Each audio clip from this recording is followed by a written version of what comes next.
नमस्कार, राहुल कुमार प्रियदर्शी के संग अभी आपने लॉगिन किया है दिया एक्सप्रेस न्यूज चैनल। प्रस्तुत है आज के टॉप खबरों की झलक। गोलमा डी से गोलमा घाट के बीच बड़ा नाव हादसा, कोसी उपधरा में डूबी नाव, युवक लापता। दरभंगा के हाया घाट में बंद घर घुसे अपराधी, पूर्वी बिलासपुर में लाखों की चोरी। हाया घाट रसूलपुर में जुलूस के दौरान हिंसक झड़प, हथियार लाठी डंडे से हमला, दर्जनों जख्मी।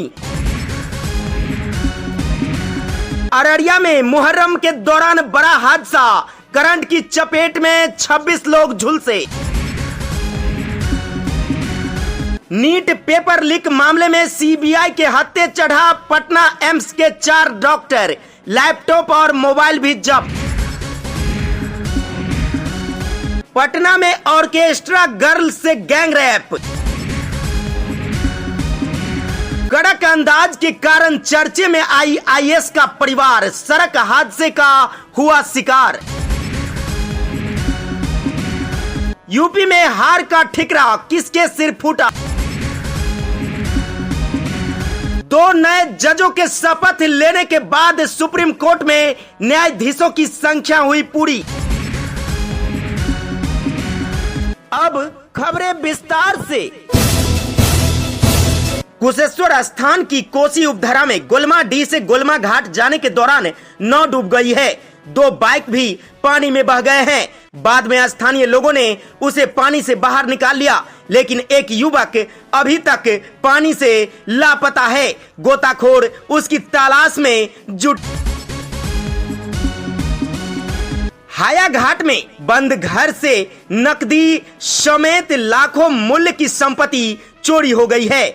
घर वाले गए थे रिश्तेदार के यहाँ शादी में, घर में घुसा अपराधी। जब शादी से घर लौटे, जैसे ही मेन गेट का दरवाजा खोला, सामने का नजारा देख शन्न रह गए, जहां सारा सामान बिखरा पड़ा था। जानकारी के अनुसार जब घर वालों की नजर टूटे हुए बक्से पर पड़ी तो बक्सा से 1 लाख नकदी, कैश समेत पत्नी का सोना का टीका 20 ग्राम, नथिया 5 ग्राम, कान का फूला, कीमती साड़ी, सब कुछ गायब था। तत्काल पीड़ित ने हाया घाट थाने में अज्ञात के खिलाफ प्राथमिकी दर्ज कराई है, जहां हाया घाट थाना की पुलिस चोरी की सुराग लगाने में जुट गई है। दरभंगा के रसूलपुर में जुलूस के दौरान हिंसक झड़प, लाठी डंडे से हमला, दर्जनों जख्मी। हाया घाट थाना क्षेत्र के रसूलपुर गांव में देर रात ताजिया जुलूस में आपसी भिड़ंत होने से स्थिति तनावपूर्ण बन गई, जहां ताजिया जुलूस में शामिल एक दूसरे ने धारदार हथियार और लाठी डंडा से एक दूसरे पर हमला बोल दिया। इस हमले में दर्जनों लोग घायल हो गए। घायलों का इलाज पीएचसी हाया घाट में चल रहा है। वहीं घायलों में एक की स्थिति नाजुक बनी हुई है। डॉक्टरों ने उन्हें पीएचसी हाया घाट से डीएमसीएच रेफर कर दिया है। बिहार के अररिया जिले में मुहर्रम के जुलूस के दौरान एक बड़ा हादसा हो गया, जहां 33,000 वोल्ट के हाई टेंशन तार की चपेट में आने से लगभग 25-26 लोग झुलस गए। ये हादसा पलासी प्रखंड के पिपरा बिजवार पंचायत में मनीर चौक के पास स्थित करबला जाने के दौरान हुआ। नीट यूजी पेपर लीक मामले में सीबीआई ने अब तक की सबसे बड़ी कार्रवाई करते हुए पटना एम्स के 4 डॉक्टरों को उठाया है। चारों डॉक्टरों को सीबीआई अपने साथ ले गई है। जानकारी के अनुसार चारों डॉक्टर 2021 बैच के स्टूडेंट है। चारों के रूम को भी सीबीआई ने सील कर दिया है। सूत्रों के अनुसार चारों का लैपटॉप और मोबाइल भी जब्त कर लिया गया है। बिहार की राजधानी पटना में एक ऑर्केस्ट्रा गर्ल के साथ गैंगरेप का मामला सामने आया है। घटना बाईपास थाना क्षेत्र के एक होटल की बताई जा रही है। होटल में छठी कार्यक्रम के दौरान आयोजित किया गया था।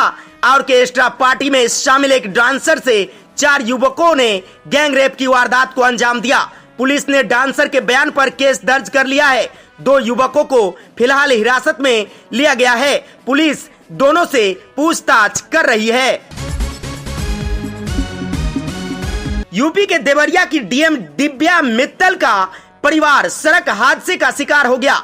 लखनऊ अयोध्या हाईवे पर आईएएस के परिवार की गाड़ी एक अन्य गाड़ी से टकरा गई। हादसा राम सनेही घाट थाना के दिलोना मोड़ के कट पर हुआ। दो वाहन आपस में टकरा गए। हादसे में दिव्या मित्तल के परिवार की गाड़ी में सवार सभी सुरक्षित रहे, वहीं अन्य वाहन का चालक गंभीर रूप से घायल हो गया।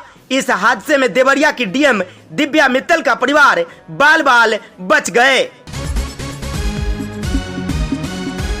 लोकसभा चुनाव में बीजेपी को उम्मीद के मुताबिक इस बार नतीजे नहीं आए हैं। देश के जिन राज्यों में बीजेपी का प्रदर्शन 2024 में ठीक नहीं रहा, उनमें सबसे ज्यादा चर्चा उत्तर प्रदेश की हो रही है। यूपी में बीजेपी 62 लोकसभा सीटों से घटकर इस बार सिर्फ 33 सीट पर ही नहीं सिमटी, बल्कि उसका वोट शेयर भी 8.50% कम हो गया है।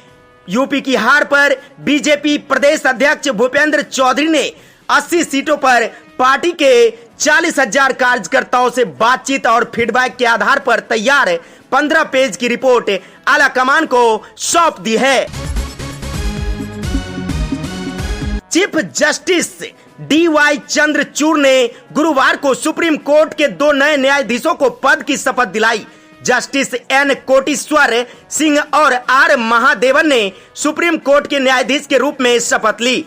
इसके साथ ही सुप्रीम कोर्ट में न्यायाधीशों की संख्या 34 हो गई है। पिछले हफ्ते CJI चंद्रचूड़ की अध्यक्षता वाले सुप्रीम कोर्ट कॉलेजियम ने जम्मू कश्मीर और लद्दाख के हाई कोर्ट के chief justice N Koteshwar Singh और मद्रास हाई कोर्ट के कार्यवाहक चीफ जस्टिस R महादेवन को शीर्ष अदालत में पदोन्नत करने की सिफारिश की थी। आज और अभी के लिए खबरें हिंदुस्तान की फिलहाल इतना ही। फिर मिलते हैं नए खबरों के साथ। तब तक के लिए दीजिए राहुल कुमार प्रियदर्शी को इजाजत। नमस्कार।